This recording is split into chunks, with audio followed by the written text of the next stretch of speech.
ಹೀಗೆ ಒಂದೊಂದು ತತ್ವಗಳಿಗೆ ಒಂದೊಂದು ಶಕ್ತಿ. ಜೀವರಾಶಿಗಳಿಗೆ ಈ ತತ್ವಗಳಿಂದಲೇ ನೋವ ನೀವುತ ಭವದೊಳಗೆ ತಾವಿದಕ್ಕೊಳಗಾಗದಿಹರು ಶ್ರೀಹರಿಯ ಕೃಪಾವಲೋಕನ ಬಲದಿಂದ. ದೇವತೆಗಳು ಈ ತತ್ವಗಳಿಂದ ಜೀವರನ್ನ ಬಂಧನ ಮಾಡಿಸ್ತಾರೆ, ತಾವು ಮಾತ್ರ ಹರಿಯ ಕೃಪೆಗೊಳಗಾಗಿ ಬಂಧನಕ್ಕೊಳಗಾಗುವುದು.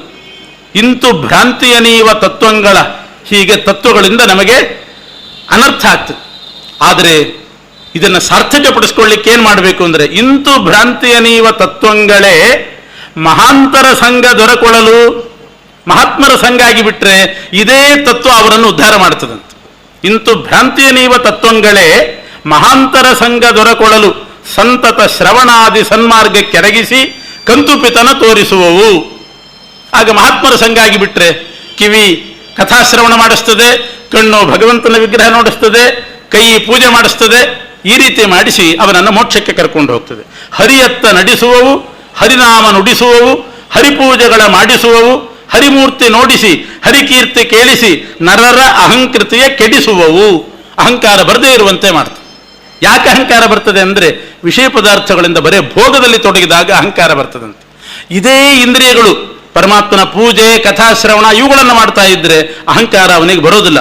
ಉಕ್ಕು ತಗ್ಗಿಸುವವು, ಸೊಕ್ಕು ನಿವಾರಿಸುವವು, ಸತ್ಕರ್ಮ ಕಿಕ್ಕಿ ಸಲಹುವವು. ಉಕ್ಕು ಸೊಕ್ಕು ಎಲ್ಲ ಹೋಗ್ತದೆ, ಸತ್ಕರ್ಮ ಮಾಡ್ತಾನೆ. ಈ ರೀತಿ ಒಂದೊಂದು ತತ್ವಕ್ಕೆ ಒಂದೊಂದು ಶಕ್ತಿ ಇಟ್ಟಿದ್ದಾನೆ. ಕಣ್ಣಂಶ ಕಾಣೋದು, ಕಿವಿಯಿಂದ ಕೇಳೋದು, ರಸನಂಶ ಆಸ್ವಾದಿಸುವುದು, ನಾಲಿಗೆ ಆಸ್ವಾದನೆ ಮಾಡ್ತದೆ, ಕಣ್ಣು ನೋಡ್ತದೆ, ಕಿವಿ ಕೇಳ್ತದೆ. ಭಿನ್ನ ತತ್ವಗಳಿಗೆ ಭಿನ್ನ ಕಾರ್ಯವನ್ನು ಮಾಡುವ ಶಕ್ತಿ ಕಾಣಿರು. ಒಂದೊಂದು ತತ್ವಕ್ಕೆ ಒಂದೊಂದೇ ಶಕ್ತಿ ಇಟ್ಟಿದ್ದಾನೆ ಪರಮಾತ್ಮ. ಅವನು ತನ್ನ ಇಂದ್ರಿಯಕ್ಕೆ ಮಾತ್ರ, ಎಲ್ಲ ಇಂದ್ರಿಯಕ್ಕೆ ಎಲ್ಲ ಶಕ್ತಿ ಇಟ್ಟುಕೊಂಡಿದ್ದಾನೆ. ಪರಮಾತ್ಮನ ಕಣ್ಣಿಗೆ ನಡೆಯುವ ಶಕ್ತಿ ಇದೆ, ಕಾಲಿಗೆ ನೋಡುವ ಶಕ್ತಿ ಇದೆ. ಇದು ಬಹಳ ವಿಚಿತ್ರ. ಕಾಲಿನಿಂದ ನೋಡ್ತಾನೆ, ಕಣ್ಣಿನಿಂದ ನಡಿತಾನೆ, ಕಣ್ಣಿನಿಂದ ಕೇಳಿಸ್ಕೊಳ್ತಾನೆ, ಕಿವಿಯಿಂದ ನೋಡ್ತಾನೆ. ಪರಮಾತ್ಮ ಚಕ್ಷುಷಾ ಪಶ್ಯತಿ ಅಂತಾರೆ ಪರಮಾತ್ಮನಿಗೆ. ಚಕ್ಷುಷಾ ಶೃಣೋತಿ ಪಶ್ಯ, ಚಕ್ಷುಷಾ ಶೃಣೋತಿ, ಶ್ರೋತ್ರೇಣ ಪಶ್ಯತಿ, ಹೀಗೆಲ್ಲ ಉಂಟು. ಅದಕ್ಕೆ ಜಗತ್ತಿನಲ್ಲಿ ಸೃಷ್ಟಿ ಮಾಡುವಾಗ ಒಂದು ಪ್ರಾಣಿಯನ್ನು ಹಾಗೆ ಮಾಡಿದಾನಂತೆ, ಹಾವು. ಹಾವಿಗೆ ಚಕ್ಷುಶ್ರವ ಅಂತ ಹೆಸರು. ಒಂದೇ ಇಂದ್ರಿಯಕ್ಕೆ ಎರಡು ಶಕ್ತಿ ಇಟ್ಟಿದ್ದಾನಂತೆ ಪರಮಾತ್ಮ.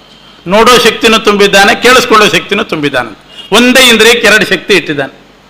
ಆದರೆ ತನಗೆ ಮಾತ್ರ ಎಲ್ಲ ಇಂದ್ರಿಯಗಳ ಶಕ್ತಿ ಎಲ್ಲ ಇಂದ್ರಿಯಕ್ಕೂ ಇದೆ. ಸರ್ವೇಂದ್ರಿಯ ಶಕ್ತಿಮಾನ್. ಮನುಷ್ಯರಲ್ಲಿ ಮಾತ್ರ ಒಂದೊಂದು ಇಂದ್ರಿಯಕ್ಕೆ ಒಂದೊಂದು ಶಕ್ತಿ. ಅನ್ಯೋನ್ಯ ಕಾರ್ಯವ ಮಾಡಲು ಅರಿಯವು, ಚರಣ ನಡೆಯುವಂತೆ ಕೈ ನಡೆಯುವುದೇ, ಘ್ರಾಣ ಗಂಧವಾಗ್ರಾಣಿಸುವಂತೆ ತ್ವಕ್ಕು ಆಘ್ರಾಣಿಸುವುದು ಬಲ್ಲುದೆ ಕೇಳಿ. ಇಂಬುಗುಡುವಡೆ ಅಂಬರವೇ ಬೇಕು. ತುತ್ತು ಬಾಯಿಲಿಟ್ಟುಕೊಳ್ಬೇಕಾದ್ರೆ ಆಕಾಶ ತತ್ವವೇ ಅದರ ಕೆಲಸ. ಅದು ಆಕಾಶ ತತ್ವದ ಕೆಲಸ ಏನು ಅಂತಂದ್ರೆ, ಎಲೆಯಿಂದ ತುತ್ತು ತೆಗೆದು ಬಾಯಿ ತನಕ ಇಟ್ಕೊಳ್ಬೇಕಲ್ಲ, ಆ ಸ್ಪೇಸ್ ಅವಕಾಶ ಇರೋದ್ರಿಂದಲೇ ತುತ್ತು ಇಟ್ಕೊಳ್ಳಿಕ್ಕೆ ಬರ್ತದೆ. ಅದಕ್ಕೆ ಆಕಾಶ ತತ್ವ ಸೃಷ್ಟಿ ಮಾಡಿದ್ದಾನಂತೆ. ಅದು ಒಳಗಲ್ಲ ಹೊರಗಲ್ಲ, ಒಳಗೂ ಇದೆ ಅಂತೆ ಆಕಾಶ ತತ್ವ. ಒಳಗಿರೋದ್ರಿಂದಲೇ ಬಾಯಿ ಒಳಗೆ ಹೋದ ತುತ್ತು ಒಳಗಡೆ ತನಕ ಹೊಟ್ಟೆ ತನಕ ಇಳಿತದೆ. ಅಲ್ಲಿ ಅವಕಾಶ ಒಳಗೂ ಇದೆ. ಒಳಗೆ ಹೊರಗೆ ನಭಸ್ಥನಾಗಿ ರಮಾ ಸಮೇತ ವಿಹಾರ ಮಾಳ್ಪನು ವಾಸುದೇವನು ಅಂತಾರೆ. ಇಂಬುಗೊಡುವಡೆ ಅಂಬರವೇ ಬೇಕು, ಬಾಯಿಂದುಂಬುದಕ್ಕೆ ವಾಯು ಬೇಕು, ವಾಯುನೂ ಬೇಕು. ಇಲ್ದಿದ್ರೆ ವಾಯು ಇಲ್ದಿದ್ರೆ ಅದು ಒಳಗೆ ಹೋಗೋದಿಲ್ಲ. ಉಂಬಡುಗೆಗೆ ಕಿಚ್ಚು ಬೇಕು, ಊಟ ಮಾಡಲಿಕ್ಕೆ ಅಡಿಗೆ ಮಾಡಬೇಕಾದ್ರೆ ಅಗ್ನಿ ಬೇಕು. ತ್ರಿಷೆ ಒಳೆವರೆ, ಇಷ್ಟೆಲ್ಲ ಸರಿ. ಬಾಯಾರಿಕೆ ಹೋಗಬೇಕಾದ್ರೆ ನೀರೇ ಬೇಕು. ಬೇಕಾದಷ್ಟು ತಿನ್ಲಿಕ್ಕೆ ಕೊಡ್ತೀನಿ, ನೀರು ಕೊಡೋದಿಲ್ಲ ಅಂದರೆ ಏನು ಮಾಡ್ಲಿಕ್ಕೆ ಸಾಧ್ಯ? ನೀರು ಬೇಕೇ ಬೇಕು. ಅದ್ರ ಬದಲು ಬೇರೆ ಬೇರೆ ಪಾನಕ ಕುಡೀರಿ ಅಂದ್ರೆ ಅದು ನೀರು ಬೇಕೇ ಬೇಕು. ಆ ಕೆಲಸ ಇನ್ನೊಂದು ಮಾಡೋದಿಲ್ಲ, ಅದರ ಜಾಗ ಮತ್ತೊಂದು ತುಂಬಿಸೋದಿಲ್ಲ. ಅದು ಅದೇ ಬೇಕು. ಕಿಚ್ಚು ಬೇಕು, ತ್ರಿಷೆ ಒಳೆವರೆ, ಅಂಬು ಬೇಕು, ಉಣಲು ಅನ್ನ ಬೇಕು. ಹೀಗೆ ಪೃಥ್ವಿ ಅಪ್ಪು ತೇಜಸ್ಸು ವಾಯು ಆಕಾಶಗಳನ್ನು ಸೃಷ್ಟಿ ಮಾಡಿದ್ದಾನೆ. ಅಂತೂ ಮನುಷ್ಯನ ಬದುಕಿಗೆ ಸಾಧನೆಗೆ ಎಷ್ಟು ಬೇಕೋ ಅಷ್ಟು 24 ತತ್ವ ಸೃಷ್ಟಿ ಮಾಡಿದ್ದಾನೆ. ಒಂದು ಹೆಚ್ಚಿಲ್ಲ ಕಡಿಮೆ ಇಲ್ಲ. ಮಹತ್ತತ್ವ ಬೇಕು, ಮಹತ್ವ ಬರಬೇಕು, ಅದಕ್ಕೆ ಮಹತ್ತತ್ವ ಸೃಷ್ಟಿ ಮಾಡಿದ. ನಾನು ಅನ್ನೋ ಎಚ್ಚರಿಕೆ ಬೇಕು, ಅದಕ್ಕೆ ಅಹಂತತ್ವ ಸೃಷ್ಟಿ ಮಾಡಿದ. ನಿಶ್ಚಯ ಮಾಡಲಿಕ್ಕೆ ಬುದ್ಧಿ ಬೇಕು, ಬುದ್ಧಿ ತತ್ವ ಸೃಷ್ಟಿ ಮಾಡಿದ. ಚಿಂತನೆ ಮಾಡಲಿಕ್ಕೆ ಯೋಚನೆ ಮಾಡಲಿಕ್ಕೆ ಮನಸ್ಸು ಬೇಕು, ಅದಕ್ಕೆ ಮನಸ್ತತ್ವವನ್ನು ಸೃಷ್ಟಿ ಮಾಡಿದ. ಬರೀ ಹಂಬಲಿಕೆ ಮಾತ್ರ ಅಲ್ಲ, ನೆನಪಿನ ಶಕ್ತಿ, ಅದೆಲ್ಲ ಮನಸ್ಸಿನ ಕೆಲಸ. ದಿನ ದಿನ ಅದು ಒಳ್ಳೆ ಕೆಲಸ ಮಾಡ್ತದೆ. ನೋಡಿದ ಕೂಡಲೇ ಇದು ಈ ಪುಸ್ತಕ, ಇದು ಇವರು ಇಂಥವರು ನೆನಪಾಗ್ತಾ ಹೋಗ್ತದೆ. ಚಿತ್ತ ಚೇತನ ಅಂತ ಇನ್ನೊಂದಿದೆ ಮನಸ್ಸಿನಲ್ಲಿ. ಹಿಂದಿನ ಜನ್ಮದ ಸ್ಮರಣೆ ಅದೆಲ್ಲ ಇದ್ರೆ ಚೇತನ. ದಿನ ದಿನ ವ್ಯವಹಾರಕ್ಕೆ ಬೇಕಾದ ನೆನಪು ಚಿತ್ತ. ಬಹುಸ್ಮರಣ ಶಕ್ತಿ ಚೇತನ. ಚಿತ್ತ, ಚೇತನ, ಬುದ್ಧಿ, ಅಹಂಕಾರ ಇವೆಲ್ಲ ಮನಸ್ಸಿನ ಪ್ರಭೇದಗಳು 5. ಪಂಚವೃನ್ ಮಮ ಮನಸ್ತಮಸ್ತಾಡೆಯ ಅಂತ ಪಂಚಪ್ರಭೇದ ಮನಸ್ಸು, ಬುದ್ಧಿ, ಚಿತ್ತ, ಚೇತನ, ಅಹಂಕಾರ ಅಂತ 5 ರೀತಿಯಾದ ಕೆಲಸ ಮಾಡ್ತದೆ ಒಂದು ತತ್ವ. ಹೀಗೆ ಅದರಿಂದ 24 ತತ್ವಗಳಿಗೆ ಅಧಿಕ ನ್ಯೂನ ಸಂಖ್ಯೆ ಸಲ್ಲ. ಅಧಿಕನೂ ಇಲ್ಲ, ನ್ಯೂನನೂ ಇಲ್ಲ, ಎಷ್ಟು ಬೇಕೋ ಅಷ್ಟನ್ನು ಸೃಷ್ಟಿ ಮಾಡಿದ್ದಾನೆ. ಇದನ್ನು ವಿವೇಚಿಸಿ ಹರಿ ಕಂಡು ಅವರವರಿಂದಲೇ ರಾಶಿಗಳನ್ನು ಸೃಜಿಸುವ. ಈ ಪ್ರಕಾರ 24 ತತ್ವ ಸೃಷ್ಟಿ ಮಾಡಿ ಅದರ ಅಂಶಗಳನ್ನು ತಗೊಂಡು ಅದರಲ್ಲಿ ತಾನು ಪ್ರವೇಶ ಮಾಡಿ ಅದನ್ನು ರೇತೋರೂಪವಾಗಿ ಪರಿಣಾಮ ಮಾಡಿ ಲಕ್ಷ್ಮೀದೇವಿಯ ಗರ್ಭದಲ್ಲಿಟ್ಟು ಅದನ್ನೇ ಸ್ವರ್ಣಮಯವಾದ ಬ್ರಹ್ಮಾಂಡ ಅಂತ ಹೊರಗೆ ತೆಗೆದನಂತೆ. ಬ್ರಹ್ಮಾಂಡದ ಒಳಗಡೆ ಮಲಗಿದ. ಆಮೇಲೆ ನಾಭಿಯಲ್ಲಿ 25 ಕೋಟಿ ಯೋಜನ ವಿಸ್ತಾರವಾದಂಥ 14 ದಳದ ಅದ್ಭುತ ಕಮಲ ಸೃಷ್ಟಿ ಮಾಡಿದ. ತತ್ವ ಸೃಷ್ಟಿಯಾಯಿತು, ತತ್ವದ ಕಾರ್ಯ ಹೇಳಿದರು. ಆ ತತ್ವಗಳ ಸೂಕ್ಷ್ಮ ಅಂಶಗಳನ್ನು ತೆಗೆದು ಅದರಲ್ಲಿ ತಾನು ಪ್ರವೇಶ ಮಾಡಿ ಅದನ್ನು ರೇತೋಮಯವಾಗಿ ಮಾಡ್ತಾನೆ. ಲಕ್ಷ್ಮಿಯ ಗರ್ಭದಲ್ಲಿಟ್ಟ, ಅಲ್ಲಿಂದ ಹುಟ್ಟಿದ್ದು ಬ್ರಹ್ಮಾಂಡ. ಆ ಲಕ್ಷ್ಮಿಯ ಗರ್ಭದಿಂದ ತಾನೇ ತೆಗೆದು ಸ್ವರ್ಣಮಯವಾದ ಬ್ರಹ್ಮಾಂಡ ಅಂತ ಮಾಡಿದ. ಬ್ರಹ್ಮಾಂಡದ ಒಳಗೆ ನೀರು ಸೃಷ್ಟಿ ಮಾಡಿದ, ನೀರಿನಲ್ಲಿ ಮಲಗಿದ. ನಾಭಿಯಲ್ಲಿ 14 ದಳದ ಕಮಲ ಸೃಷ್ಟಿ ಮಾಡಿದ, 25 ಕೋಟಿ ಎತ್ತರದ ಯೋಜನ ಎತ್ತರದ ಕಮಲ. ಆಮೇಲೆ ಆ 14 ದಳಗಳನ್ನು ಸೂಕ್ಷ್ಮವಾಗಿ ಲೋಕರೂಪವಾಗಿ ಮಾಡಿದ್ದಂತೆ. ಅದನ್ನು ಮತ್ತೆ ಸ್ಥೂಲ ಲೋಕಗಳನ್ನು ಮಾಡಿದ್ದು ಚತುರ್ಮುಖ ಬ್ರಹ್ಮದೇವರು. ಆ ಬ್ರಹ್ಮಾಂಡ ಗಟ್ಟಿಯಾಗಿರಬೇಕು ಅಂತ ಅದಕ್ಕೆ 9 ಆವರಣಗಳನ್ನು ಮಾಡಿದ್ದಾನೆ. ಹಾಗೆ ಹೇಳಿದೆ, ಪೃಥ್ವಿ ಆವರಣ, ಜಲಾವರಣ, ಅಗ್ನಿ ಆವರಣ, ವಾಯು ಆವರಣ, ಆಕಾಶ ಆವರಣ, ಅಹಂಕಾರ ತತ್ವ, ತಮೋಗುಣ, ರಜೋಗುಣ, ಸತ್ವಗುಣ, ಆಮೇಲೆ ಅವ್ಯಾಕೃತ ಆಕಾಶ. ಬ್ರಹ್ಮಾಂಡದ ಒಳಗಿರೋದು ಬರೀ 50 ಕೋಟಿ ಯೋಜನ ಜಾಗ, 50 ಕೋಟಿ ಯೋಜನ ಜಾಗ. ಅದರ ಗೋಡೆ ಮಾತ್ರ 100 ಕೋಟಿ ಯೋಜನ ದಪ್ಪ. ಒಳಗಡೆ ಇರೋದು 50 ಕೋಟಿ ಯೋಜನ. ಅದರಲ್ಲಿ 14 ಲೋಕ ಜೀವರು, ಅವರನ್ನು ಭದ್ರವಾಗಿ ರಕ್ಷಣೆ ಮಾಡಬೇಕು ಅಂತ 100 ಕೋಟಿ ಯೋಜನ ದಪ್ಪದ ಖರ್ಪರ ಅಂತ ಅದಕ್ಕೆ. ಅದರ ಮೇಲೆ 9 ಆವರಣ ಬೇರೆ. ಹೀಗೆ ಇಷ್ಟು ಸೃಷ್ಟಿ ಮಾಡಿ ಪರಮಾತ್ಮ ಬ್ರಹ್ಮದೇವರನ್ನ ಆ ಹಿಂದಿನ ಕಲ್ಪದಲ್ಲಿ ವಾಯುದೇವರು ಏನಿದ್ರು ಅವರನ್ನು ನಾಭಿಯ ಕಮಲದಲ್ಲಿ ವಾಯುದೇವರನ್ನು ನಾಭಿ ಕಮಲದಲ್ಲಿ ಹುಟ್ಟಿಸಿ ಅವರಿಗೆ ಬ್ರಹ್ಮ ಅನ್ನುವಂಥ ಪದವಿ ಕೊಟ್ಟು ಪದ್ಮಸಂಭವ ಅನ್ನೋ ಬಿರುದು ಕೊಟ್ಟನಂತೆ. ನೀನು 14 ಲೋಕ ಆಳು ಅಂತಂದು. ಯಾಕೆ? ಹಿಂದಿನ ಕಲ್ಪದಲ್ಲಿ ಪೂರ್ತಿ ಜೀವರ ಒಳಗಿದ್ದುಕೊಂಡು 21,600ರಂತೆ ಹಂಸ ಮಂತ್ರ ಜಪ. ಹಂಸಃ ಸೋಹಂ ಸ್ವಾಹ ಅಂತ 3 ಮಂತ್ರ ಸೇರಿ ಒಂದು ಮಂತ್ರ ವಾಯುದೇವರು ನಿರಂತರ ಜಪ ಮಾಡ್ತಿರ್ತಾರೆ. ಹಂಸಃ ಅಂತಂದ್ರೆ ಪರಮಾತ್ಮ ನಿರ್ದುಷ್ಟ, ಸೋಹಂ ಅಂದರೆ ನನ್ನ ಅಂತರ್ಯಾಮಿ, ಸ್ವಾಹ ಅಂದರೆ ನಾನು ಮಾಡಿದ್ದೆಲ್ಲ ಅವನಿಗೆ ಅರ್ಪಿತ ಅಂತ. ಇದು 3 ಮಂತ್ರದ ಅರ್ಥ ಬಹಳ ಚೆನ್ನಾಗಿದೆ. ಇಷ್ಟು ಯಾವಾಗಲೂ ಅನುಸಂಧಾನ ಮಾಡೋರು ವಾಯುದೇವರು. ಪರಮಾತ್ಮ ನಿರ್ದುಷ್ಟ, ಅವನು ನನ್ನ ಅಂತರ್ಯಾಮಿ, ನಾನು ಮಾಡಿದ ಪ್ರತಿಯೊಂದು ಕರ್ಮ, ಯಾಕೆ ಯಾವುದು ನಿಷಿದ್ಧ ಅಲ್ಲ, ಎಲ್ಲ ವಿಹಿತ, ಅದೆಲ್ಲ ಸ್ವಾಹ ಭಗವಂತನಿಗೆ ಅರ್ಪಿತ. ನಾವು ಸ್ವಾಹ ಅಂತ ಮಾಡ್ತೀವಲ್ಲ, ನಮಗೆ ಸ್ವಾಹ ಸ್ವಾಹ ಅಂತ ನಾವು ಮಾಡೋದು. ವಾಯುದೇವರು ಪರಮಾತ್ಮನಿಗೆ ಎಲ್ಲವೂ ಸ್ವಾಹ ಅರ್ಪಿತ ಅಂತ ಮಾಡ್ತಾರಂತೆ. ಇಷ್ಟು ಮಂತ್ರ ಜಪ ಮಾಡಿದರ ಫಲವಾಗಿ 14 ಲೋಕ ಆಳು ನೀನು ಅಂತ ಅವ್ರನ್ನ ಪದ್ಮಸಂಭವನನ್ನಾಗಿ ಜನಿಸ್ತಾರೆ. ಈ ಅವನಿಗೆ ಮುಕ್ತಿ ಕೊಡ್ತಾರೆ. ಈಗಿನ ಬ್ರಹ್ಮನಿಗೆ ಮುಕ್ತಿ ಕೊಡ್ತಾರೆ. ನಾಭಿಯಲ್ಲಿ ಮತ್ತೆ ಹಿಂದಿನ ವಾಯುದೇವರನ್ನು ನಾಭಿ ಕಮಲದಲ್ಲಿ ಹುಟ್ಟಿಸಿ ಪದ್ಮಸಂಭವ ಅಂತ ಮಾಡಿ 14 ಲೋಕ ಆಳು ಅಂತ ಕೊಡ್ತಾರೆ. ಇಷ್ಟು ಸಾಧನೆ ಮಾಡಿದ ವಾಯುದೇವರಿಗೆ ಆ ಸಹಭೋಗ ಅನ್ನುವಂಥ ಮೋಕ್ಷ ಕೊಡ್ತಾನಂತೆ ಪರಮಾತ್ಮ. ಅದನ್ನೇ ಸಾರ್ಷ್ಟಿ ಅಂತ ಕರೀತಾರೆ. ಅದು 5ನೇ ಮೋಕ್ಷ. ನಿನ್ನೆ 4 ಮೋಕ್ಷದ ಬಗ್ಗೆ ಹೇಳಿದೆ. ಸಾಯುಜ್ಯ, ಸಾಲೋಕ್ಯ, ಸಾಮೀಪ್ಯ, ಸಾರೂಪ್ಯ. ಇನ್ನೊಂದಿದೆ, ಅದು ಸಹಭೋಗ. ಅದು ಬ್ರಹ್ಮದೇವರಿಗೆ ಮಾತ್ರ. ಇಲ್ಲಿ ವಿವರಣೆ ಕೊಟ್ಟಿದ್ದಾರೆ ವಾದಿರಾಜರು. ಸಾರ್ಷ್ಟಿ ಅಂತ ಕರೀತಾರೆ, ಸಹಭೋಗ ಅಂತ ಕೊಡ್ತಾರೆ. ಅಂಥ ಮೋಕ್ಷ ಕೊಟ್ಟರೂ ಕೂಡ ಪರಮಾತ್ಮನಿಗೆ ಬಹಳ ಸಂಕೋಚ ಅಂತೆ ಮನಸ್ಸಿನಲ್ಲಿ. ಬ್ರಹ್ಮ ಮಾಡಿದ ಸಾಧನೆಗೆ ನಾನು ಬಹಳ ಕಡಿಮೆ ಕೊಡ್ತಿದ್ದೇನೆ ಅಂತ ಸಂಕೋಚಪಟ್ಟು ಕೊಡ್ತಾನೆ. ನೀನು ಮಾಡಿದ ಸೇವೆಗೆ ಬಹಳ ಕಡಿಮೆ, ಇನ್ನೇನು ಬೇರೆ ಕೊಡ್ಲಿಕ್ಕಿಲ್ಲ ಅಂತ ಕೊಡ್ತಾನಂತೆ. ಸಹಭೋಗ ಮನನ್ಯ ಲಭ್ಯಮಸ್ಮೈ ಹನುಮದ್ರೂಪವತೆ ದದೌ ಪುರಾಹಿ ಅನವೇಕ್ಷ ಪರಂ ಸ್ವಭೀಷ್ಟಕರ್ತ್ರೇ ಪ್ರತಿದಾತುಂ ಹರಿರೈಧ ಎತ್ತಮೇವ. ವಾಯುದೇವರು ಮಾಡೋ ಸೇವೆಗೆ ಏನು ಕೊಡಬೇಕು ಅಂತಲೇ ಗೊತ್ತಾಗೋದಿಲ್ಲ. ಆ ರೀತಿ ಸಹಭೋಗ ಅನ್ನೋದನ್ನು ಕೊಟ್ಟು ಬಹಳ ಕಡಿಮೆ ಅಂತನ್ನೋ ರೀತಿಯಲ್ಲಿ ಸನ್ಮಾನ ಮಾಡ್ತಾನೆ. ಇದಿಷ್ಟು ಸೃಷ್ಟಿ ಸಂಧಿಯಲ್ಲಿ ವರ್ಣನೆ ಮಾಡಿದ್ದಾರೆ. ಆಮೇಲೆ ಪರಮಾತ್ಮ ತನ್ನ ಅವತಾರ ರೂಪಗಳನ್ನು ತಾಳ್ತಾನೆ ಅನ್ನೋದನ್ನು ಹೇಳಿದ್ದಾರೆ. ಯಾಕೆಂದರೆ ಅದು ಒಂದು ಸೃಷ್ಟಿನೇ, ಶುದ್ಧ ಸೃಷ್ಟಿ ಅಂತ ಕರೀತಾರೆ. ಪರಮಾತ್ಮನ ಅವತಾರಗಳು ಒಂದು ಸೃಷ್ಟಿನೇ. ಸಜ್ಜನರನ್ನು ಆಳ್ಲಿಕ್ಕೋಸ್ಕರ ಅನೇಕ ರೂಪಗಳಿಂದ ಅವತಾರ ಮಾಡ್ತಾನೆ. ಇನ್ನು ಕೊನೆ ಸಂಧಿನೇ ಸ್ಥಿತಿ ಸಂಧಿ. ಇಲ್ಲಿ ಅನಿರುದ್ಧನ ಸ್ತೋತ್ರ ಮಾಡ್ತಾರೆ. ಯಾಕೆ? ಸ್ಥಿತಿಕರ್ತ ಅನಿರುದ್ಧ. ವಾಸುದೇವ, ಸಂಕರ್ಷಣ, ಪ್ರದ್ಯುಮ್ನನ ವ್ಯಾಪಾರ ಆಯಿತು, ಇನ್ನು ಸ್ಥಿತಿ ಮಾಡ್ತಕ್ಕಂಥ ಅನಿರುದ್ಧ. ನೀಲ ನಿರ್ಮಲ ಗಾತ್ರ ಅನಿರುದ್ಧನ ಸ್ತೋತ್ರ ಇದು. ನೀಲ ನಿರ್ಮಲ ಗಾತ್ರ ಅಂದರೆ ಕಪ್ಪು ಬಣ್ಣ. ನೀಲ ನಿರ್ಮಲ ಗಾತ್ರ ನಿರುಪಮ ಚರಿತ್ರ ಮೂಲ ಕಾರಣ ಮುಕ್ತರೊಡೆಯ ಪಾಲಸಾಗರ ಶಯನ ಪಂಕಜನಾಭನೇ ಪಾಲಿಸೋ ಪರಮ ಪಾವನನೇ. ಈ ಸ್ಥಿತಿ ಸಂಧಿಯಲ್ಲಿ ಆಶ್ಚರ್ಯ ಆಗ್ತದೆ. ಹೆಸರು ನೋಡಿದರೆ ಸ್ಥಿತಿ ಸಂಧಿ. ಏನು ಹೇಳ್ತಾರೆ ಇದರಲ್ಲಿ ಅಂತಂದರೆ ತಪ್ತ ಮುದ್ರಾಧಾರಣೆ ವಿಷಯ ಹೇಳ್ತಾರೆ. ಚಕ್ರ ಮತ್ತು ಶಂಖ ಈ ಮುದ್ರೆಗಳನ್ನು ಬೆಂಕಿಯಲ್ಲಿ ಕಾಯಿಸಿ ತಪ್ತ ಮುದ್ರಾಧಾರಣೆ ಮಾಡಿಕೊಳ್ಬೇಕು ಅನ್ನೋದನ್ನು ವಿಸ್ತಾರವಾಗಿ ಹೇಳಿದ್ದಾರೆ.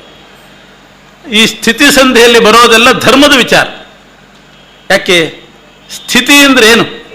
ಜಗತ್ತು ನಡೆಯೋದು, ನಿಲ್ಲೋದು. ಯಾವುದರಿಂದ ನಿಲ್ತದೆ? ಧರ್ಮದಿಂದ ನಿಲ್ತದೆ. ಧರ್ಮೋ ಧಾರಯತಿ ಪ್ರಜಾಹ ಅಂತ. ಪ್ರಜೆಗಳನ್ನು ಯಾವುದು ಧರಿಸ್ತದೆ ಅದು ಧರ್ಮ. ಪ್ರಜೆಗಳನ್ನು ಧರಿಸೋದು ಯಾವುದು? ಅವರು ಮಾಡಿದ ಧರ್ಮವೇ ಅವರನ್ನು ಹಿಡಿದು ನಿಲ್ಲಿಸ್ತದಂತೆ. ಆದ್ದರಿಂದ ಸ್ಥಿತಿ ಸಂಧಿಯಲ್ಲಿ ಪೂರ್ತಿ ಪ್ರಧಾನವಾದ ಧರ್ಮಗಳ ವಿಚಾರ ಹೇಳ್ತಾ ಇದ್ದಾರೆ. ಅದೇ ಜಗತ್ತನ್ನು ಕಾಪಾಡೋದು. ಧರ್ಮೋ ರಕ್ಷತಿ ರಕ್ಷಿತಃ ಅಂತ ಧರ್ಮ. ಅದರಲ್ಲಿ ಬಹಳ ಪ್ರಧಾನವಾದ, ಬಹಳ ಮುಖ್ಯವಾದ, ಯಾವುದೇ ಧರ್ಮಾಚರಣೆ ಮಾಡಬೇಕಾದ್ರೆ ಮೂಲಭೂತವಾಗಿರುವ ಧರ್ಮ ಮುದ್ರಾಧಾರಣೆ. ತಪ್ತ ಮುದ್ರಾಧಾರಣೆ ಇಲ್ಲದಿದ್ದರೆ ಯಾವ ಕರ್ಮಕ್ಕೂ ಕೂಡ ಅಧಿಕಾರ ಬರೋದಿಲ್ಲ. ಆದ್ದರಿಂದ ಅದನ್ನು ಒತ್ತಿ ಒತ್ತಿ ವಿಶೇಷವಾಗಿ ಹೇಳಿದ್ದಾರೆ. ಗ್ರಂಥಾದಿಯಲ್ಲಿ ಮಾಳ್ಪ ಮಂಗಳಕ್ಕೆ ಸಲುವಂಥ ವೇದವಾಕ್ಯವಿಲ್ಲದಿರೇ ವ್ಯರ್ಥ ಶಿಷ್ಟಾಚಾರ ಭಯದೆಂದೊಂದು ಮೂಲ ಶ್ರುತಿಯ ತಂದುಕೊಂಬುವುದು ಒಂದು ದೃಷ್ಟಾಂತ. ಗ್ರಂಥದ ಆರಂಭದಲ್ಲಿ ಮಂಗಳ ಪದ್ಯ ಅಂತ ಒಂದು ಮಾಡಬೇಕು, ಮಂಗಳಾಚರಣೆ ಮಾಡಬೇಕು ಅನ್ನೋದಕ್ಕೆ ವೇದ ಇದೆಯೋ? ವೇದ ಸಿಗೋದಿಲ್ಲ. ಆದರೆ ಶಿಷ್ಟಾಚಾರ ಪರಂಪರೆಯಿಂದ ಬಂದಿದೆ. ಗ್ರಂಥ ಆರಂಭ ಮಾಡುವಾಗ ಮಂಗಳ ಪದ್ಯ ಹೇಳೋದು ಅಂತ. ಆದ್ದರಿಂದ ಒಂದು ಮೂಲ ಶ್ರುತಿ ಇರಲೇಬೇಕು ಅಂತ ನಾವು ಊಹೆ ಮಾಡ್ತೀವಿ. ಯಾಕೆ? ಶಿಷ್ಟಾಚಾರ ಪರಂಪರೆ ಬಂದಿದೆ ಅಂತಂದ್ಮೇಲೆ ಅದಕ್ಕೊಂದು ಶ್ರುತಿ ಇರಬೇಕು, ವೇದವಾಕ್ಯ ಇರಬೇಕು. ಆದ್ದರಿಂದ ಗ್ರಂಥಾದಿಯಲ್ಲಿ ಮಂಗಳ ಮಾಡಬೇಕು ಅಂತ ವೇದವಾಕ್ಯ ಇದ್ದೀತು ಅಂತ ನಾವು ಊಹೆ ಮಾಡುವಂತೆ ಪ್ರತಿಯೊಬ್ಬರೂ ಕೂಡ ಎರಡು ಬಾಹುಮೂಲಗಳಲ್ಲಿ ಶಂಖ ಚಕ್ರ ಮುದ್ರಾಧಾರಣೆ ಮಾಡಿಕೊಳ್ಬೇಕು ಅಂತನ್ನೋದಕ್ಕೆ ವೇದದ ಆಧಾರ ಇದ್ದೇ ಇದೆ ಅಂತ ಊಹೆ ಮಾಡಬೇಕು. ವೇದದ ಆಧಾರ ಇದ್ದೇ ಇದೆ. ಯಾಕೆ? ಶಿಷ್ಟಾಚಾರ ಪರಂಪರೆ ಬಂದಿದೆ ಅಂತಂದಮೇಲೆ ವೇದವಾಕ್ಯ ಇದ್ದೇ ಇರ್ತದೆ. ವೇದದಲ್ಲಿ ಇಲ್ಲದೆ ಇದ್ರೆ ಶಿಷ್ಟಾರು ಮಾಡೋದಿಲ್ಲ. ಶಿಷ್ಟಾಚಾರ ಇದೆ, ವೇದವಾಕ್ಯ ಇದೆ. ವೇದನೂ ಹೇಳ್ತಾರೆ. ಮೊದಲು ಶಿಷ್ಟಾಚಾರ ಅನ್ನೋದಕ್ಕೆ ಯಾರು ಮಾಡೋದಿಲ್ಲ. ಅದ್ವೈತ ಮತದ ಕೆಲವು ಆಚಾರ ತೋರಿಸ್ತಾ ಇದ್ದಾರೆ. ನಿಂಬಾದಿತ್ಯ ವಿಷ್ಣು ಸ್ವಾಮಿ ಮತದವರೆಂಬ ನಿಮ್ಮವರೇ ಧರಿಸುವರು. ನಿಂಬಾದಿತ್ಯ ಅಂದರೆ ನಿಂಬಾರ್ಕರು ಅಂತಿದ್ದಾರೆ. ನಿಂಬಾರ್ಕ ಮತ ಅಂತ ಒಂದಿದೆ. ಅದ್ವೈತದಲ್ಲಿ ಒಂದು ಪಂಥ ನಿಂಬಾರ್ಕ ಪಂಥ ಅಂತ. ವಿಷ್ಣು ಸ್ವಾಮಿ ಪಂಥ ಅಂತ ಇನ್ನೊಂದಿದೆ. ಈ ನಿಂಬಾರ್ಕ ಮತದವರು ಮತ್ತು ವಿಷ್ಣು ಸ್ವಾಮಿ ಪಂಥದವರು ಅವರು ದ್ವಾರಕೆಗೆ ಯಾತ್ರೆ ಮಾಡುವಾಗ ಅವರು ಮುದ್ರಾಧಾರಣೆ ಮಾಡ್ಕೊಳ್ತಾರಂತೆ, ತಪ್ತ ಚಕ್ರಧಾರಣೆ ಮಾಡ್ಕೊಳ್ತಾರೆ. ವಾದಿರಾಜರ ಅನುಭವ, ಅವರ ದೇಶ ಜ್ಞಾನ ಎಷ್ಟಿದೆ ಯೋಚನೆ ಮಾಡಿ. ನಿಂಬಾರ್ಕ ಮತ ಮತ್ತು ವಿಷ್ಣು ಸ್ವಾಮಿ ಮತದವರೇ ಮಾಡ್ತಾರೆ.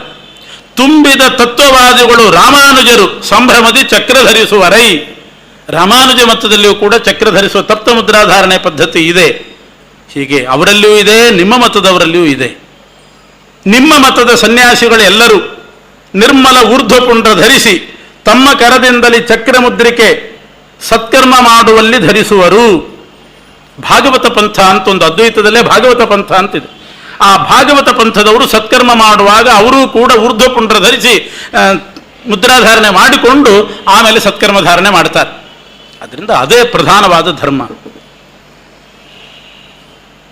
ಅದಕ್ಕೊಂದು ಗುರ್ಜರ ದೇಶದ ಕೆಲವು ಯತಿಗಳಂತೆ, ಗುಜರಾತಿನ ಕೆಲವು ಯತಿಗಳು ಒಂದು ವೇದವಾಕ್ಯ ಶೃಗಾಲೋಪನಿಷತ್ತು ಅನ್ನುವಂಥ ಒಂದು ಉಪನಿಷತ್ತಿನ ವಾಕ್ಯವನ್ನು ಉಲ್ಲೇಖ ಮಾಡ್ತಾರಂತೆ. ಮುದ್ರಾಧಾರಣೆ ಮಾಡಿಸ್ಕೊಳ್ಬೇಕು ಅನ್ನಲಿಕ್ಕೆ ಗುಜರಾತಿನ ಯತಿಗಳು ಹೇಳುವಂತಹ ವೇದವಾಕ್ಯ ಕೊಟ್ಟಿದ್ದಾರೆ. ಧೃತೋರ್ಧ್ವಪುಂಡ್ರ ಶ್ರಿತಚಕ್ರಧಾರಿ ವಿಷ್ಣುಂ ಪರಂ ಧ್ಯಾಯತಿ ಯೋ ಮಹಾತ್ಮ ಸ್ವರೇಣ ಮಂತ್ರೇಣ ಸದಾ ಹೃದಿಸ್ಥಂ ಪರಾತ್ಪರಂ ಯನ್ಮಹತೋ ಮಹಾಂತಂ. ಹೃದಯ ಗುಹಾವಾಸಿಯಾದ ಪರಮಾತ್ಮನನ್ನ ಧ್ಯಾನ ಮಾಡುವಾಗ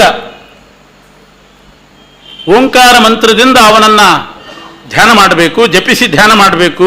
ಮಾಡುವಾಗ ಊರ್ಧ್ವಪುಂಡ್ರ ಧರಿಸಿ ಚಕ್ರ ಇತ್ಯಾದಿ ಮುದ್ರಾಧಾರಣೆ ಮಾಡಿಕೊಂಡಿರಬೇಕು ಅಂತ ಆ ವೇದವಾಕ್ಯ ಹೇಳ್ತಾ ಇದೆ. ಹೀಗೆ ಗುರ್ಜರ ದೇಶದ ಯತಿಗಳು ಅದನ್ನು ಉಲ್ಲೇಖ ಮಾಡೋದುಂಟು. ಇನ್ನು ಪದ್ಮಪುರಾಣದಲ್ಲಿ ರುದ್ರದೇವರು ಉಪದೇಶ ಮಾಡಿದ್ದಾರೆ ಪಾರ್ವತಿ. ರುದ್ರದೇವರು ಪದ್ಮಪುರಾಣದಲ್ಲಿ ಉಪದೇಶ ಮಾಡಿದಂಥ ಒಂದು ವೇದವಾಕ್ಯನೇ ಇದೆ. ಆ ವೇದವಾಕ್ಯದ ಆಧಾರದ ಮೇಲೂ ಕೂಡ ಸಿಗ್ತದೆ. ವೇದವಾಕ್ಯ ನೀವು ಒಪ್ಪದೇ ಇದ್ದರೆ ಶಿಷ್ಟಾಚಾರ ಪರಂಪರೆಯಿಂದ ಊಹೆ ಮಾಡ್ರಿ ವೇದ ಇರಬಹುದು ಅಂತ. ವೇದನೆ ಉಂಟು. ಪವಿತ್ರಂತೆ ವಿತತಂ ಬ್ರಹ್ಮಣಸ್ಪತೆ ಪ್ರಭುರ್ಗಾತ್ರಾಣಿ ಪರ್ಯೇಷಿ ವಿಶ್ವತಃ ಅತತ್ತತನೂ ನ ತದಾಮೋ ಅಶ್ನುತೆ ಶ್ರುತಾಸ ಇದ್ವಹಂತಹ ತತ್ಸಮಾಶತ. ಇದೊಂದು ವೇದಮಂತ್ರ. ಇದರ ಅರ್ಥ ಏನು ಅಂದರೆ, ಹೇ ಬ್ರಹ್ಮಣಸ್ಪತೆ ಪವಿತ್ರಂತೆ ವಿತತಂ ಬ್ರಹ್ಮಣಸ್ಪತೆ. ಬ್ರಹ್ಮಣಸ್ಪತೆ ಅಂದರೆ ಚತುರ್ಮುಖ ಬ್ರಹ್ಮದೇವರಿಗೂ ಅಧಿಪತಿಯಾದ ಪರಮಾತ್ಮನೇ, ಪ್ರಭುವಾದ ನೀನು ಗಾತ್ರಾಣಿ ಪರ್ಯೇಷಿ ವಿಶ್ವತಃ. ಗಾತ್ರಾಣಿ ಎಲ್ಲ ಜನರ ಶರೀರದಲ್ಲಿ ನೀನು ಪರ್ಯೇಷಿ ವ್ಯಾಪ್ತನಾಗಿದ್ದಿ, ಎಲ್ಲರ ಶರೀರದಲ್ಲಿ ನೀನು ವ್ಯಾಪಿಸಿದ್ದಿ. ಹೇ ಬ್ರಹ್ಮಣಸ್ಪತೆ, ಎಲ್ಲರ ಶರೀರದಲ್ಲಿ ನೀನು ಮಾತ್ರ ವ್ಯಾಪಿಸಿದ್ದಲ್ಲ, ಪವಿತ್ರಂತೆ ವಿತತಂ ತೇ ಪವಿತ್ರಂ ವಿತತಂ, ನಿನ್ನ ಪವಿತ್ರವೂ ಕೂಡ ಎಲ್ಲರ ದೇಹದಲ್ಲಿ ವ್ಯಾಪಿಸಿದೆ. ಪವಿತ್ರ ಎಲ್ಲರ ದೇಹದಲ್ಲಿ ವ್ಯಾಪಿಸಿದೆ ಅಂತಂದ್ರೆ ಪ್ರತಿಯೊಬ್ಬರ ಬಾಹುಮೂಲಗಳಲ್ಲಿ ಬಲಗೈ ಎಡಗೈಗಳಲ್ಲಿ ನಿನ್ನ ಪವಿತ್ರ ವ್ಯಾಪಿಸಿದೆ. ಅಂದರೆ ಪವಿ ಅಂತಂದ್ರೆ ವಜ್ರ, ತ್ರ ಅಂತಂದ್ರೆ ಕಾಪಾಡೋದು, ತನ್ನವರ ಪವಿ ಪಂಜರದಂತೆ ತ್ರಾಯತ್ಯೆಂಬ ಮಾನ್ಯ ಪದಗಳ ಯೋಗ ಬಲದಿ ಧನ್ಯರಿ ಹರಿಚಕ್ರವನೇ ಪವಿತ್ರವೆಂಬ ಪುಣ್ಯನಾಮದಿ ಕರೆಯುತ್ತಿಹರು. ಇಲ್ಲಿ ಪವಿತ್ರ ಅಂತಂದ್ರೆ ವಜ್ರ ಪಂಜರದಂತೆ ನಮ್ಮನ್ನು ಕಾಪಾಡ್ತಕ್ಕಂಥದ್ದು ನಾವು ಧರಿಸಿದ ಚಕ್ರ ಮತ್ತು ಶಂಖ ಮುದ್ರೆ. ಅದು ವಜ್ರ ಪಂಜರದಂತೆ ನಮ್ಮನ್ನು ಕಾಪಾಡುತ್ತದೆ. ಆದ್ರಿಂದ ಪವಿತ್ರ ಅಂದರೆ ಚಕ್ರ. ಹೀಗೆ ಜ್ಞಾನಿಗಳು ಅರ್ಥ ಮಾಡಿದ್ದಾರೆ. ನಿನ್ನ ಪವಿತ್ರ ಎಲ್ಲರಲ್ಲಿ ವ್ಯಾಪಿಸಿದೆ ಅಂತಂದರೆ ಯಾವಾಗಲೂ ಅದನ್ನು ಧಾರಣೆ ಮಾಡ್ತಾ ಇರಬೇಕು. ತಪ್ತ ಮುದ್ರೆಯನ್ನು ಮಾಡಬೇಕು, ಪ್ರತಿನಿತ್ಯ ಗೋಪಿಚಂದ್ರದಿಂದ ಮಾಡಬೇಕು. ಆವಾಗ ಎಲ್ಲರ ದೇಹವನ್ನು ವ್ಯಾಪಿಸಿದೆ ಅಂತ ಆಗ್ತದೆ. ಇನ್ನು ಇದಕ್ಕಿಷ್ಟರ್ಥ. ಪವಿತ್ರಂತೆ ವಿತತಂ ಬ್ರಹ್ಮಣಸ್ಪತೆ ಪ್ರಭು ಗಾತ್ರಾಣಿ ಪರ್ಯೇಷಿ ವಿಶ್ವತಃ.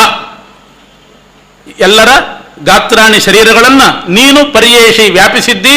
ತೇ ಪವಿತ್ರಂ ವಿತತಂ, ನಿನ್ನ ಚಕ್ರವೂ ವ್ಯಾಪಿಸಿದೆ. ಅತಪ್ತ ತನೂಹು, ಅತಪ್ತ ತನೂಹು ಅಂದರೆ ಯಾರ ತನು ಅಂದರೆ ಶರೀರ, ಯಾರ ಶರೀರ ಈ ಚಕ್ರ ಶಂಖ್ಯದಿಂದ ಅತಪ್ತ ತನೂಹು ತಾಪಗೊಳ್ಳೋದಿಲ್ಲ, ಸುಡೋದಿಲ್ಲ, ಯಾರ ಶರೀರ ಈ ಚಕ್ರ ಸಂಖ್ಯೆಗಳಿಂದ ಸುಡೋದಿಲ್ಲ. ನತದ ಆಮೋ ಅಶ್ನುತೆ. ಆಮಹ, ಆಮಹ ಅಂದರೆ ಹಸಿ ಮಡಿಕೆ. ಹಸಿ ಮಡಿಕೆಯಲ್ಲಿ ನೀರು ತುಂಬಿದರೆ ಅದು ಹೇಗೆ ನಿಲ್ಲೋದಿಲ್ಲ, ಎಲ್ಲ ಸೋರಿ ಹೋಗ್ತದೋ ಹಾಗೆ ಏನಾಗಬೇಕು, ಮಡಿಕೆಯಲ್ಲಿ ನೀರು ತುಂಬಬೇಕಾದ್ರೆ ಏನಾಗಬೇಕು, ಆ ಮಡಿಕೆಯನ್ನು ಕಾಯಿಸಬೇಕು. ಅದು ಬಿಸಿಲಲ್ಲಿಟ್ಟು ಕಾಯಿಸಿದ್ರೆ ಉಪಯೋಗ ಇಲ್ಲ, ಬೆಂಕಿಯಲ್ಲೇ ಕಾಯಿಸಬೇಕು. ಬೆಂಕಿಯಲ್ಲಿ ಕಾಯಿಸಿ ಅದನ್ನು ಒಣಗಿಸಿದರೆ ಮಾತ್ರ ನೀರು ತುಂಬುತ್ತದೆ ಆ ಗಡಿಗೆಯಲ್ಲಿ. ಅದನ್ನು ತಾಪಗೊಳಿಸದೇ ಇದ್ದರೆ, ಕಾಯಿಸದೇ ಇದ್ದರೆ ನೀರು ತುಂಬೋದಿಲ್ಲ, ಸೋರಿ ಹೋಗ್ತದೆ. ಅದರಂತೆ ಯಾರ ಶರೀರ ಈ ಶಂಖ ಚಕ್ರಗಳಿಂದ, ಸುಟ್ಟ ಶಂಖ ಚಕ್ರಗಳಿಂದ ತಾಪಕ್ಕೊಳಗಾಗೋದಿಲ್ಲ, ಬಿಸಿ ಆಗೋದಿಲ್ಲ, ಅವರಲ್ಲಿ ಮೋಕ್ಷದ ಆನಂದ ರಸ ಉಳಿಯೋದಿಲ್ಲ, ಎಲ್ಲ ಸೋರಿ ಹೋಗ್ತದೆ. ಗಡಿಗೆಯಲ್ಲಿ ನೀರು ಉಳಿಬೇಕಾದ್ರೆ ಗಡಿಗೆ ಸುಡಬೇಕು. ನಿಮ್ಮ ದೇಹದಲ್ಲಿ ಸುಖರಸ ಉಳಿಬೇಕಾದ್ರೆ ದೇಹ ಸುಡಬೇಕು. ಇಲ್ದಿದ್ರೆ ಹಸಿ ಗಡಿಗೆ ಆದೀತು ಅಂತ ಹೇಳ್ತದೆ ಆ ವೇದವಾಕ್ಯ. ಅತಪ್ತ ತನೋಹು ಆಮಹ, ಅದು ಆಮ ಹಸಿ ಗಡಿಗೆಯಂತೆ. ನ ಅಶ್ನುತೆ, ಸುಖವನ್ನು ತುಂಬಿಕೊಳ್ಳೋದಿಲ್ಲ. ನೀರು ಹೇಗೆ ತುಂಬಿಕೊಳ್ಳೋದಿಲ್ಲವೋ ಹಸಿ ಗಡಿಗೆ, ಆ ರೀತಿ ಕರಿಗಿ ಹೋಗ್ತದೆ ದೇಹ. ಗಟ್ಟಿಯಾಗಿದ್ದು ಸುಖರಸ ತುಂಬಿಕೊಳ್ಬೇಕಾದ್ರೆ ಅದು ಒಣಗಬೇಕು, ಬಿಸಿಯಲ್ಲಿ ಕಾಯಿಸಬೇಕು. ಮತ್ತು ಒಲೆ ಮುಂದೆ ಕೂತಲ್ಲ, ಚಕ್ರ ಶಂಖದಿಂದಲೇ ಕಾಯಿಸಬೇಕು. ಶ್ರುತಾಸಹಿತ ವಹಂತಹ ತತ್ ಸಮಾಸತ. ಶ್ರುತಾಸಹ, ಶ್ರುತಾಸಹ ಅಂದರೆ ಶ್ರೀಪಾಕೆ. ಶ್ರೀಪಾಕೆ, ಯಾರ ದೇಹ ಶ್ರುತವಾಗ್ತದೋ, ಶಂಖ ಚಕ್ರದಿಂದ ತಪ್ತವಾಗ್ತದೋ, ವಹಂತಹ ಅವರು ಸುಖರಸವನ್ನು ತಮ್ಮ ದೇಹದಲ್ಲಿ ಧರಿಸ್ತಕ್ಕವರಾಗಿ ಸಮಾಸತ ಸುಖವನ್ನು ಅನುಭೋಗಿಸ್ತಾರೆ. ಇಲ್ದಿದ್ರಿಲ್ಲ. ಸಾಲದೆ ಎಷ್ಟು ಚೆನ್ನಾಗಿದೆ ಈ ವೇದವಾಕ್ಯ. ರುದ್ರದೇವರು ಹೇಳಿದ್ದು ಪದ್ಮಪುರಾಣದಲ್ಲಿ ಇದನ್ನು ಉಲ್ಲೇಖ ಮಾಡಿ ಕೊಟ್ಟಿದ್ದಾರಂತೆ. ಆದ್ದರಿಂದ ಮುದ್ರಾಧಾರಣೆ ಮಾಡಿಕೊಳ್ಳ್ರಿ ಅಂತ ಹೇಳ್ತಾ ಇದ್ದಾರೆ ರುದ್ರದೇವರು.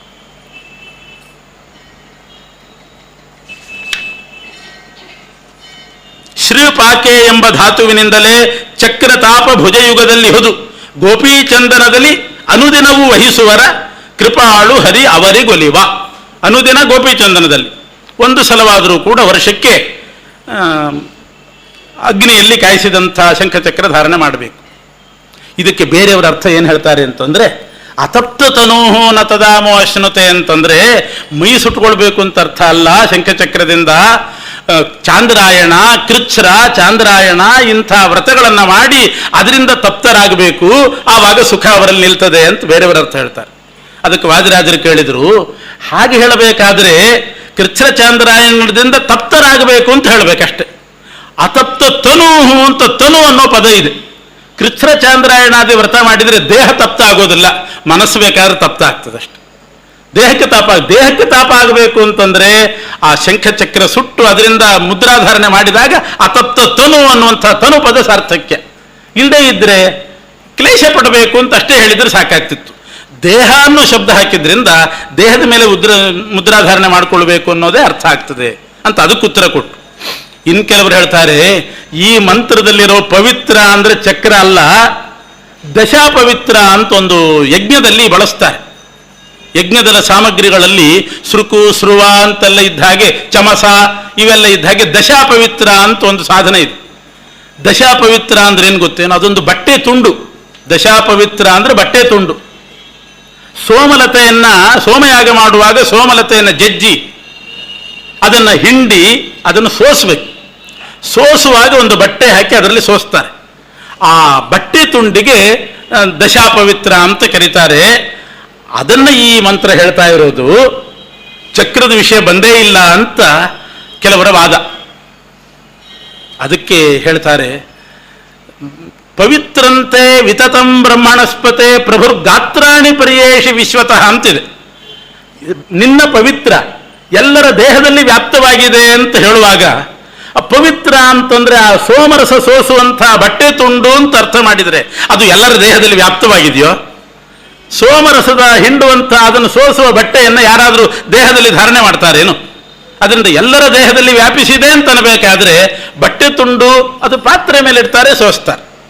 ಎಲ್ಲರ ಬಾಹುಮೂಲಗಳಲ್ಲಿ ದೇಹದಲ್ಲಿ ವ್ಯಾಪ್ತ ಆಗಿದೆ ಅಂದ್ರೆ ಅದು ಬಟ್ಟೆ ಅಲ್ಲ, ಅದು ಚಕ್ರ ಅಂತಲೇ ಅರ್ಥ ಮಾಡಬೇಕು ಅಂತ ವಾದಿರಾಜರ ವಾದ.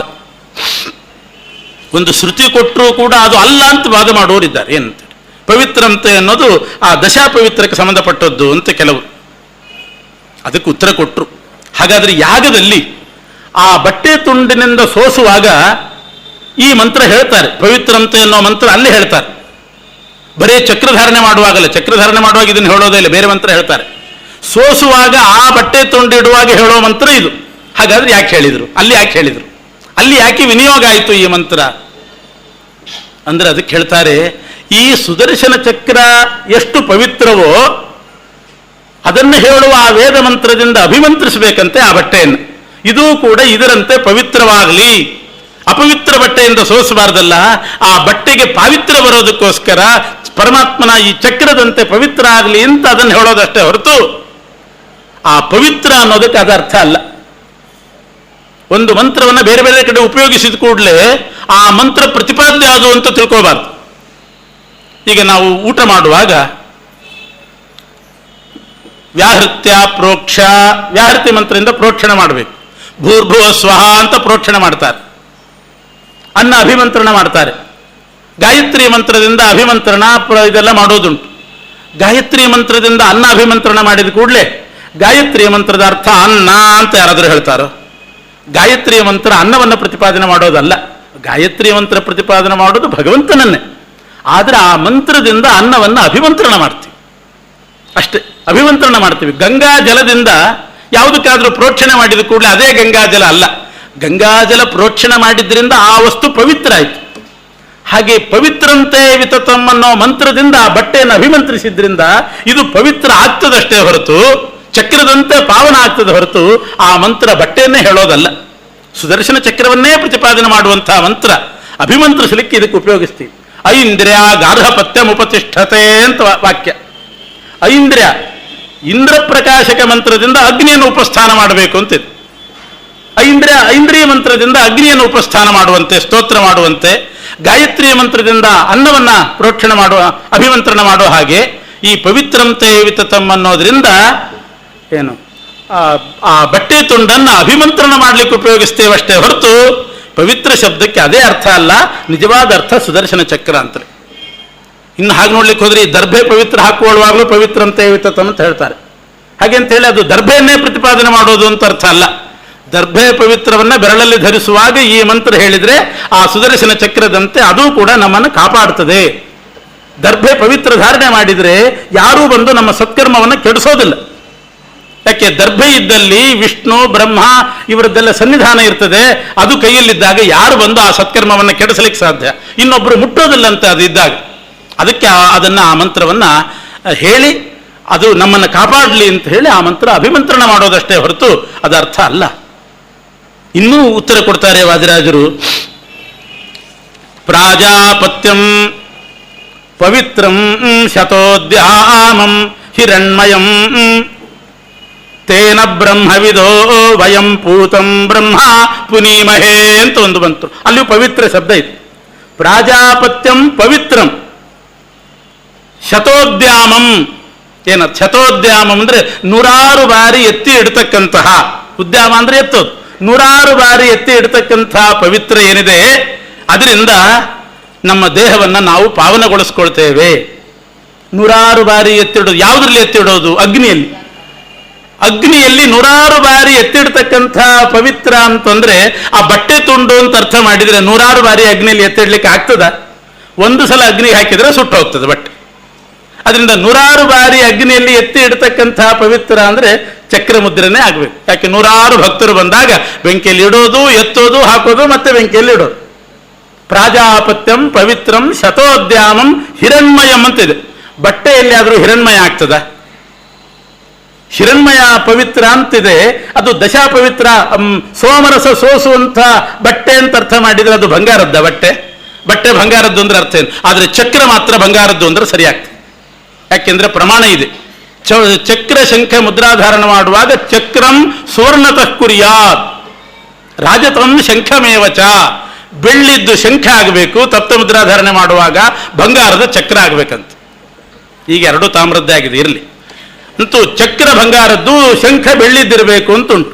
ಅದು ಆ ಮಂತ್ರಕ್ಕೆ ಸರಿ ಹೋಗ್ತದೆ. ಪ್ರಾಜಾಪತ್ಯಂ ಪವಿತ್ರಂ ಶತೋದ್ಯಾಮಂ ಹಿರಣ್ಮಯಂ. ಹಿರಣ್ಮಯಂ ಅಂತಿದೆ, ಶತೋದ್ಯಾಮಂ ಅಂತಿದೆ. ಇದು ಬಟ್ಟೆ ತುಂಡು ಅಂತ ಅರ್ಥ ಮಾಡ್ತಿರಲ್ಲ, ಏನು ಹೇಳಬೇಕು ಅಂತಾರೆ ವಾದಿರಾಜ್. ಇದು ತಪ್ತ ಮುದ್ರಾಧಾರಣೆ ಮಾಡಲಿಕ್ಕೆ ಅದರ ಮಹತ್ವ ಹೇಳ್ತಕ್ಕಂಥ ಮಂತ್ರ. ಪಾವಮಾನಿ ಪೂನಂತು ಮಾಂ. ಪವಮಾನನ ಪರಂಪರೆಯಲ್ಲಿ ಬಂದಿರತಕ್ಕಂಥವರು ಅದರಿಂದ ನನ್ನನ್ನು ಪಾವನಗೊಳಿಸಲಿ. ಅದಕ್ಕೆ ಆ ಪರಂಪರೆಯಲ್ಲಿ ಬಂದ ಸ್ವಾಮಿಗಳು ತಪ್ತ ಮುದ್ರಾಧಾರಣೆ ಮಾಡ್ತಾರೆ. ಹೀಗೆ ಇದು ಧರ್ಮ. ಪವಿತ್ರಂ ಚರಣಂ ನೇಮಿಹಿ ಹರಿಶ್ಚಕ್ರಂ ಸುದರ್ಶನಂ ಸಹಸ್ರಾರಂ. ಅಲ್ಲೇ ನೋಡಿ, ತೇನ ಸಹಸ್ರಾಧಾರೇಣ ಪಾವಮಾನ್ಯ ಪೂನಂತು ಮಾಂ. ತೇನ ಸಹಸ್ರಧಾರೇಣ ಪವಿತ್ರೇಣ. 1000 ಅರಗಳಿರ್ತಕ್ಕಂಥ ಪವಿತ್ರದಿಂದ ಅಂತುಂಟು. ಬಟ್ಟೆಯಲ್ಲಿ 1000 ಅರಗಳಿರ್ತದ. ಚಕ್ರ ಮಾಡಿದಾಗ ಸುತ್ತಲೂ ಅನೇಕ ಅರಗಳಿರ್ತದೆ. ಆದ್ರಿಂದ ತೇನ ಸಹಸ್ರಧಾರೇಣ ಅಂದ್ರೆ ಅನಂತ ಅರಗಳಿಂದ ಕೂಡಿದಂಥ, ಅನೇಕ ಅರಗಳಿಂದ ಕೂಡಿದಂಥ ಪವಿತ್ರದಿಂದ ನನ್ನ ದೇಹ ಪವಿತ್ರವಾಗಲಿ ಅಂತಂದಾಗ ಅದು ಚಕ್ರವೇ ಆಗಬೇಕು, ಚಕ್ರ ಮುದ್ರೆನೇ ಆಗಬೇಕು ಪವಿತ್ರ ಅಂತಂದ್ರೆ. ಪವಿತ್ರ ನಾಮ ಮೊದಲಾದ 10 ಪೆಸರು ಮಾಧವ ಚಕ್ರ ಪರ್ಯಾಯ ಒಪ್ಪವೆಂದು. ಭಗವಂತನ ಚಕ್ರಕ್ಕೆ 10 ಹೆಸರಿದೆ, ಅದರಲ್ಲಿ ಪವಿತ್ರ ಅಂತ ಒಂದು ಸೇರಿದೆ. ಪವಿತ್ರಂ ಚರಣಂ ನೇಮಿಹಿ ಅರಿಹಿ ಚಕ್ರಂ ಸುದರ್ಶನಂ ಸಹಸ್ರಾರಂ ಪ್ರಾಕೃತಘ್ನಂ ಲೋಕದ್ವಾರಂ ಮಹೋಜಸಂ ವಿಷ್ಣು ಚಕ್ರಸ್ಯ ನಾಮಾನಿ. ಇವು 10 ಪರಮಾತ್ಮನ ಚಕ್ರದ ಹೆಸರು. ಅರಿ ಅಂತ ಪರಮಾತ್ಮನ ಚಕ್ರಕ್ಕೆ ಹೆಸರಿದೆ. ಅರಿ ಅಂದ್ರೆ ಶತ್ರು ಅಂತ ಒಂದು ಅರ್ಥ ಇದೆ. ಅರಿ ದರಜನ್ಮ ಭೂವ್ಯಭೂತ್. ಅರಿ ಅಂದ್ರೆ ಪರಮಾತ್ಮನ ಚಕ್ರ. ಇವೆಲ್ಲ ಆಧಾರಗಳನ್ನು ಕೊಟ್ಟು ಇದನ್ನರಿಯದ ವಾದಿ ವಸ್ತ್ರದ ತುಂಡನಾಪದದಿಂದ ಕರೆದನು. ಅದಕ್ಕೆ ಮೂಲ ಕಾರಣ ಪದ್ಮ ಪುರಾಣವ ಮುನಿಗಳೆಲ್ಲ ಬಲ್ಲರು. ಇದನ್ನರಿಯದ ಭಟ್ಟ ಭಾಸ್ಕರ ತಸ್ಕರ. ಭಟ್ಟ ಭಾಸ್ಕರರು ಅಂತ ಅವರು ಬಟ್ಟೆ ತುಂಡು ಅಂತ ಅರ್ಥ ಮಾಡೋರು ಭಟ್ಟ ಭಾಸ್ಕರರು ಅಂತ. ಅದಕ್ಕೆ ಹೇಳಿದ್ರು ಪದ್ಮ ಪುರಾಣ ಮುನಿಗಳೆಲ್ಲರೂ ಬಲ್ಲರು. ಇದನ್ನರಿಯದ ಭಟ್ಟ ಭಾಸ್ಕರ ತಸ್ಕರ ಅಂದು. ಅವನಿಗೆ ಗೊತ್ತಿಲ್ಲ ಇದರ ಅರ್ಥ. ಬಟ್ಟೆ ತುಂಡು ಅಂತ ಅರ್ಥ ಮಾಡಿದರೆ ಅದ ಹಿರಣ್ಮಯ ಇದನ್ನೆಲ್ಲ ಹೊಂದಿಸಲಿಕ್ಕೆ ಆಗುವುದಿಲ್ಲ. ಗೋಭೂ ಹಿರಣ್ಯಾದಿ ದಿವ್ಯ ದಾನಗಳ ಸ್ವಭುಜದಲ್ಲಿ ಚಕ್ರಾಂಕಿತವುಳ್ಳವರಿಗೆ ಈ ಭುವನದೊಳಗೆ ಕೊಡಬೇಕೆಂದು ನಾಗಭೂಷಣ ನಿರ್ಣಯಿಸಿದನು. ನಾಗಭೂಷಣ ರುದ್ರದೇವರು ನಿರ್ಣಯ ಮಾಡಿದ್ದಾರೆ. ಗೋದಾನ ಭೂದಾನ ಹಿರಣ್ಯಾದಿ ದಿವ್ಯ ದಾನಗಳ ಕೊಡೋದಾದರೆ ಸ್ವಭುಜದಲ್ಲಿ ಚಕ್ರಾಂಕಿತವುಳ್ಳವರಿಗೆ ಕೊಡ್ರಿ ಅಂತ ನಿರ್ಣಯ ಮಾಡಿದ್ದಾರಂತೆ ರುದ್ರದೇವ್. ಒಂದುದಕ ಬಿಂದು ಒಂದು ತಂಡುಲವನ್ನು ಇಂದಿರೇಶನ ಭಕ್ತನಲ್ಲದವನಿಗೆ ಎಂದೆಂದೂ ಕೊಡಬಾರದೆಂದು ಇಂದು ಮೌಳಿ ಎಂದವನಾಗಿ ಸಂದೇಹ ಸಲ್ಲ. ಇದನ್ನೆಲ್ಲ ರುದ್ರದೇವರೇ ಹೇಳಿದ್ದಾರೆ. ದ್ವಿರೇಖ ಮೂರ್ಧ್ವಪುಂಡ್ರಂ ಭವತಿ ತಪ್ತಂ ಚಕ್ರಂ ದ್ವಿಭುಜೇ ಧಾರಯತಿ. ಈ ಮಾಧ್ಯಂದಿನ ಶ್ರುತಿ 12ನೇ ಖಂಡದಿ ತಪ್ತ ಚಕ್ರಧಾರಣವ ನಿರ್ಣಯಿಸಿತು. ಮಾಧ್ಯಂದಿನ ಶ್ರುತಿ ಅಂತ ಒಂದು ಶ್ರುತಿ ಇದೆ. ದ್ವಿರೇಖ ಮೂರ್ಧ್ವಪುಂಡ್ರಂ ಭವತಿ. ಊರ್ಧ್ವಪುಂಡ್ರ ದ್ವಿರೇಖ ಆಗಬೇಕು. ಹೀಗೆ ಹಾಕಿದಾಗ ಇಲ್ಲೊಂದು ರೇಖೆ ಇಲ್ಲೊಂದು ರೇಖೆ, 2 ರೇಖೆ ಇರಬೇಕು. ಒಟ್ಟಿಗೆ ರೇಖೆ ಇಲ್ಲದಂತೆ ಹಿಂಗೆ ಗೂಟ್ರ ನಾಮ ಹಾಕಬಾರ್ದು. ದ್ವಿರೇಖ ಮೂರ್ಧ್ವಪುಂಡ್ರಂ ಭವತಿ ತಪ್ತಂ ಚಕ್ರಂ ದ್ವಿಭುಜೇ ಧಾರಯತಿ. ಇಲ್ಲಂತೂ ಪವಿತ್ರ ಗಿವಿತ್ರ ಏನೂ ಇಲ್ಲ. ತಪ್ತಂ ಚಕ್ರಂ ದ್ವಿಭುಜೇ ಧಾರಯತಿ ಇದು ಶ್ರುತಿ. ಈ ಮಾಧ್ಯಂದಿನ ಶ್ರುತಿ 12ನೇ ಖಂಡದಿ ತಪ್ತ ಚಕ್ರಧಾರಣವ ನಿರ್ಣಯಿಸಿತು. ಇದು ಸ್ಪಷ್ಟ ವಚನವಾದುದರಿಂದ ತಪ್ತ ಚಕ್ರಧಾರಣೆ ಇಲ್ಲದವ ವೇದ ಭಾಷ್ಯ. ಮದನನಯ್ಯನ ಪುರದಿ ಮುಕ್ತರಿಗಿದು ಬೇಕು, ಇದ ಜರಿದವನ ಅಂಧಂತಮ ಕೈದುವ. ಹೀಗೆ ಈ ಸ್ಥಿತಿ ಸಂಧಿಯಲ್ಲಿ ಎಲ್ಲ ಧರ್ಮಕ್ಕೆ, ಜಗತ್ತನ್ನು ಧಾರಣ ಮಾಡತಕ್ಕಂಥ ಎಲ್ಲ ಧರ್ಮದ ಮೂಲ ಧರ್ಮ ಏನಿದೆ ಇದನ್ನು ನಿರ್ಣಯ ಮಾಡಿದ್ದಾರೆ. ಆಮೇಲೆ ಕೃತಯುಗದಲ್ಲಿ ಧರ್ಮ ಹೇಗಿತ್ತು, ಎಲ್ಲ ಕಡೆ ಹರಿನಾಮ ಕೀರ್ತನೆ ಅಂಥ ದಿವ್ಯವಾದ ವಾತಾವರಣ ಕೃತಯುಗದ ಧರ್ಮ ಅಂತ ಅದನ್ನೆಲ್ಲ ತಿಳಿಸಿ ಎಲ್ಲ ಕರ್ಮಗಳನ್ನು ಶ್ರೀಹರಿಗೆ ಅರ್ಪಣೆ ಮಾಡಬೇಕಾದ್ದು ಇದು ಪ್ರಮುಖವಾದ ಧರ್ಮ ಅಂತ ತಿಳಿಸಿ ಈ ಸ್ಥಿತಿ ಸಂಧಿಯನ್ನು ಮುಕ್ತಾಯ ಮಾಡ್ತಾ ಇದ್ದಾರೆ. ಇದು ಪ್ರಧಾನವಾಗಿ ಬಂದದ್ದು ಇದರಲ್ಲಿ ತಪ್ತಮುದ್ರಾಧಾರಣೆ, ಅದನ್ನು ವಿಶೇಷವಾಗಿ ನಿರೂಪಣೆ ಮಾಡಿದ್ದೀನಿ.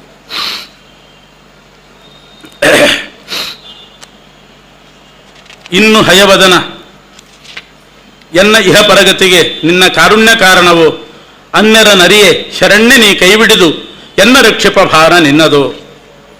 ತತ್ವಸಾರದ ಸೊಬಗಿನ ಸೋನೆಯನು ಹರಿಭಕ್ತ ನೆನಪ ವಾದಿರಾಜ ಭಕ್ತಿ ಭರಿತನಾಗಿ ಹೇಳಿದನು, ಇದ ಕೇಳಿ ಸತ್ಸಭೆ ಸಂತೋಷಿಸಲಿ. ತತ್ವಸಾರ ಅಂತ ಈ ಗ್ರಂಥದ ಹೆಸರು. ಇದರ ಸೊಬಗಿನ ಸೋನೆಯನ್ನು ಹರಿಭಕ್ತನಾದ ವಾದಿರಾಜರೆಂಬ ನಾವು ಭಕ್ತಿಭರಿತವಾಗಿ ಹೇಳಿದ್ದೇವೆ. ಇದನ್ನು ಕೇಳಿ ಸತ್ಸಭೆ ಸಂತೋಷ ಪಡಲಿ. ಇದು ಪುಣ್ಯಕಥೆ, ಲೋಕಕ್ಕಿದೆ ಮುಕುತಿಯ ಪಥ, ಇದ ಕೇಳುವವನೇ ಕೃತಾರ್ಥ, ಇದು ಸರ್ವಸಾಧನ, ವಿದುಗಳಿಗೆ ಸಮ್ಮತ. ಮುದವನೀವುದು ಕೇಳುವ ಜನಕ್ಕೆ. ಮೊದಲ ಸಂಧಿಗೆ 140 ಪದಗಳು. ವಾಸುದೇವನ ಸ್ತೋತ್ರ 140 ಪದಗಳು. 55 ದ್ವಿತೀಯಕ್ಕೆ. ಲಯಸಂಧಿ ಸಂಕರ್ಷಣನ ಲಯಸಂಧಿಗೆ 55 ಪದಗಳು.